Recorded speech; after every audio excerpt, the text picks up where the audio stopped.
Hey, thanks for stopping by my channel. I recently read an article that only 43% of millennials are going to own a home. And that is like the lowest number in American history. And so I just want to throw out some tips out there that you don't have to be some of the people that end up renting for the rest of their life, because home ownership brings with it a lot of benefits. But it's not necessarily going to be easy because the price of homes has gone up so much.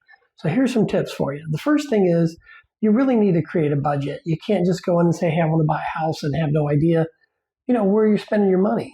So just take a few minutes, write down a budget. And what I recommend really is put everything on a debit card or a credit card, like every expense you can. Then at the end of the month, it's going to list everything and you can see where your money's going.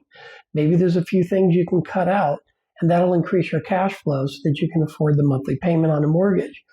A second thing is you want to check your credit, and you can check your credit for free at www.annualcreditreport.com. You can do that once a year, one from each bureau. It won't give you your credit score, but it will show you your payment history. And that's going to be really helpful because you can figure out what your expenses are, and you can just get an idea of the health of your credit. The other thing I want to throw out there is that people don't realize that they can use a retirement account for a down payment. So a lot of people have what's called a 401k through their employer. And, they do set it and forget it. There's money coming out of their, their paychecks every month. And it's going into their 401k and, that balance starts to grow.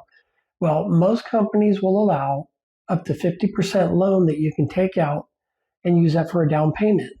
Now, if you don't have a 401k, but you have an IRA, according to the IRS, and this is not tax advice, but I'm just pulling this from the IRS website, you can take up to $10,000 from an IRA to use for the purchase of a primary residence if you're a first-time home buyer, and you will not get hit with the early payment penalty. Now, I still think you're probably going to be paying federal income taxes on that money, unless it's a Roth IRA. But again, you'll have to talk to a tax professional to verify that. The next thing is, if you get pre-approved to purchase a home, but you're worried about the payment being very high, there's a couple things you can do. First thing is, if you're in a position to do this, you can get a roommate, and that border income can be used to offset your payment. The other thing you can do is, if you don't necessarily want a roommate, you can Airbnb a room part of the month. You'd be amazed that people need to come into different metro areas and they just need a room for one night or for 2 nights. And if you're in a position to do that, that can generate some cash flow for you. Another thing is, if you're paying interest on a mortgage, depending how much you pay, you may be able to get a higher tax refund because of the interest that you're paying on the mortgage. Again, this is not tax advice. You'll need to talk to a tax professional, but it shouldn't be that hard for a tax person to be able to do that calculation. I'll let you know. The other thing is seller concessions. You may not be aware, but a lot of times you can negotiate when you make an offer to buy a property that the seller pays some of your closing costs. And the closing costs the seller pays can be used in different ways. Now, I shot a video on this, but one thing you can do is what's called a temporary buy down, in which the interest rate is either 1 or 2% lower than what the current rate is. And it's low for a short period of time. The other thing you can do is what's called a permanent buy down, where it lowers your interest rate and it stays low for the entire term of the loan. So if you haven't checked it out, go check out that video on buy downs, permanent and temporary buy downs. So if you're in the middle of a metro area, prices are going to be more expensive. Everything's going to be more expensive. But if you're willing to drive 15 minutes away, you'd be amazed at what an impact that can have on the purchase price of a property and be more affordable.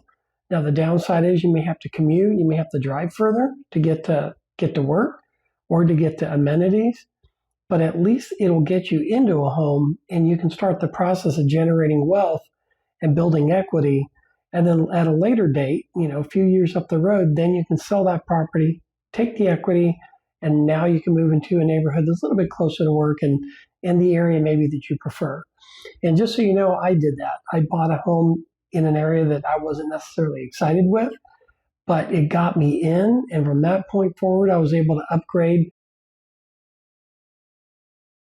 into better properties, into nicer areas. The other thing you can do is what's called the property split. I actually had a property that I sold, and it was to two firefighters. They were both single gentlemen. They both wanted to buy a home, but in California, homes are so expensive that neither one of them could buy a house by themselves. So what they did is they had an arrangement, an agreement that they were both going to go in 50-50 with the down payment. And then after several years, they both agreed to sell the property and split the equity 50-50. And then from that point, they were both able to go out and buy their own houses. The other thing that you can look at is a 2-unit property, a duplex or a triplex. Those are harder to find, but if you find one, you can live in one unit, you can rent out the other units, and that can also help you with the monthly payment. There's a lot of other things you can do. So if you have questions, if you're interested in owning real estate and you don't want to be stuck renting, and you're just not sure what to do, please reach out to me. Here's my phone number, my email address, or if you prefer, just leave comments down there in the comment section, and I'll be sure to respond as fast as I can.